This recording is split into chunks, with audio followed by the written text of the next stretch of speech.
السلام عليكم، مرحبا بكم معايا في فيديو جديد على قناتكم الطبخ بكل بساطه. اليوم ان شاء الله باذن الله غادي نحضر معكم كيكه القهوه اللي كتجي هائله وبنينه بزاف وسهله وهشيشه. هانتوما غير من التقطيعه كتبان لكم الكيكه كي دايره هشيشه بزاف، كتذوب ذوبان في الفم بمقادير اللي جد متواجده في اي بيت، بدون حليب بدون ياغورت. شوفوا معايا غير الرطوبه ديالها كي دايره، كتجي هائله بواحد الطبقه اللي مقرمشه. كنتمنى فعلا انكم تجربوها لانها لذيذه بزاف رغم البساطه ديالها، ولكن زعما ما نقول لكمش عليها. بقاو معايا حتى لاخر الفيديو باش تشاهدوا جميع المراحل والمقادير وكذلك طريقه التحضير وفرجه ممتعه. وبسم الله على بركه الله. وبالنسبه للمقادير غادي نحتاجوا ليها كأس من القهوه ممتلئ جيدا، مقياس ديال العنبه. بالنسبه الا ما كانتش عندكم، انا هنا كانت عندي غير معصره ديجا في الدار، الا ما كانتش عندكم متوفره غادي ديروا شاصي ديال القهوه سريعه الذوبان وكأس من الماء. غادي نحتاجوا كأس ممتلئ جيدا من السكر سنيده او سكر الخشن، ضروري نديروا كأس لان ما الا نقصنا غادي تجينا راكم عارفين القهوه مره شي شويه. نصف كاس من الزيت، زيت غير شي شويه فقط. بالنسبه للدقيق غادي نحتاجوا مقادير اللي مضبوطه 3 ديال الكؤوس من الدقيق الناعم. بالنسبه للتزيين غادي نحتاجوا اللوز افيلي او كاوكاو افيلي او لا اللوز مهرمش، كاوكاو مهرمش، المهم اللي متوفر عندكم. الا ما كانش بامكانكم انكم تستغناو عليه. ملعقه كبيره من الكاكاو المر، رشه من الملح، 4 بيضات، وعندنا هنايا الشوكولاته السوداء اللي قطعتها كطريفات صغار حتى هي كذلك. ومثل كانت متوفره ديروها، ما كانتش تستغناو عليها، غير هي كتعطينا واحد الطبقه اللي مزيونه كتجي فوق الكيك ديالنا. غادي نحتاجوا شاصي ديال الفاني و3 ديال شاصيات ديال خميره الحلويات بوزن 8 غرام لكل واحد. دابا غادي ندوزو لطريقه التحضير. وبسم الله. وفي اناء غادي نفقس هكايا 4 ديال البيضات. بطبيعه الحال البيض كيكون بدرجه حراره المطبخ، حتى الا كان عندكم في الثلاجه خرجوهم قبل، ولا يعني زعما كنتم مزروبين به تسخنوا شويه ديال الماء وديروا فيها واحد 5 ديال الدقائق واستعملوه في الكيك ديالنا. غادي نديروا كأس من سكر سنيده او سكر الخشن، رشه من الملح. وبالنسبه للبيض من الاحسن يكون بدرجه حراره الغرفه باش هكا الكيك ديالكم يطلع دغيا باش كيعاون الكيك انه يطلع. كنطرب هكا المكونات كامله وغادي نزيد عليها شاصي ديال الفاني، ثم هكايا مع التطريب المستمر حتى كتذوب معنا داك السكر او تجانسوا لينا العناصر كامله مع بعضياتها. في هذه المرحله هذه بغيتو ديروا ميكسور او الطراب الكهربائي او الخلاط الكهربائي اللي بغيتو. انا فضلت انني نخليها هكايا بسيطه حتى في طريقه التحضير ديالها. نصف كاس زيت غير شي شويه ديال الزيت، ثم غادي نضيفوا كاس من القهوه. بامكانكم انكم ديروا ملعقه صغيره من قهوه سريعه الذوبان وكاس من الماء.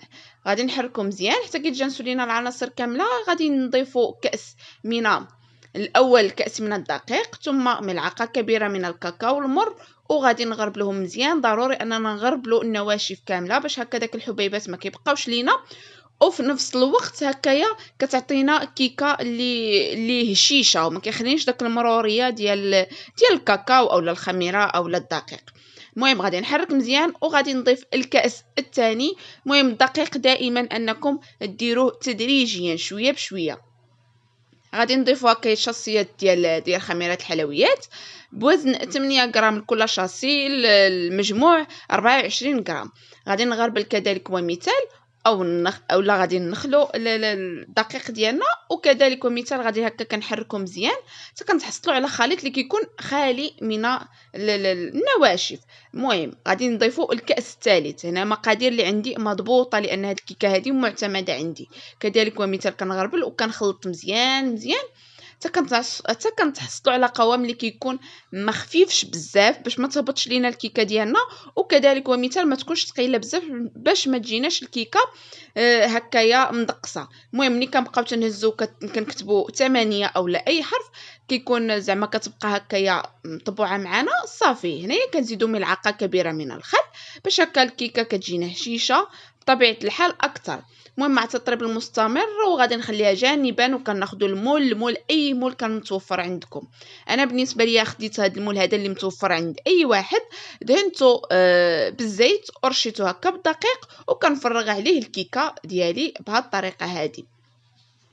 في هذه المرحله هذه وهذه المرحله هذه كتبقى اختياريه، يعني ديروا نتوما اللي بغيتو. كندير انا الشوكولاته السوداء من بعد ما قطعتها هكايا طريفات صغار، كتعطينا هكا واحد الطبقه اللي مزيونه هكا فوق الكيك بنينه، كتعطينا واحد الحلاوه اللي هائله وحتى الوليدات كياكلوها بطبيعه الحال. وغادي نضيفوا اللوز إفيلي. كان عندكم اي نوع من المكسرات ضيفوها، كان عندكم حتى الكوك ضيفوه، ما كاينش مشكل. كنديرو بحال هكا من فوق الكيكه. من بعد بالنسبه لهاد اللوز إفيلي راه ما عنديش محمر، يعني اي حاجه غادي ديروها عاد تدخل الفران ما تحمروهمش، خليهم هكاك لانهم مازالين كيتحمروا اثناء الطهي، يعني ملي كتكون كطيب الكيكه حتى هما راه كيتحمروا.